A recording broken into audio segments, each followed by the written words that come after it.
transatlantic radio accent is so iconic and it's just gone poof. Nobody sounds like that anymore because it wasn't real. So that accent was developed to be... It was for posh people to sound different from everyone else. And it was also really easy to understand. We weren't as globalized as we are now. And people on both sides of the Atlantic had a little difficulty understanding each other sometimes. Because the radio wasn't that good, you know, the voices were a little muddled. And yeah, it was for shitty audio quality, but also for the two accents to be able to understand each other. You could have one accent get broadcast to both coasts and they would get it, right?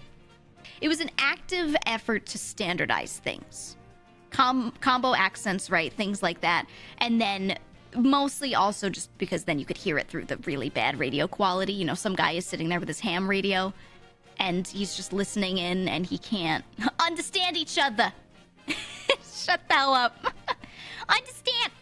So they would be just listening in on that and it would make sense. Yeah, the 1920s era newscaster's accent. Right. That was called the transatlantic accent. And so it was made for broadcast. And then time passed and it became a thing that a lot of posh people started to sort of adopt because it sounded cool. And they sounded different and they sounded rich. And they didn't really have a lot of celebrities, but broadcasters were kind of like celebrities because their voices were known to everyone and that was a rare thing. And so it got adopted and it sounded really cool. I think it's a beautiful accent. I really like the way it sounds. But nobody fucking talks like that, right? It's not real. It's not real. So over time, what happens is it gets phased out because people in media started going, it's just for rich people. And they don't actually like talk like that. It's not real. And then it became embarrassing and they stopped.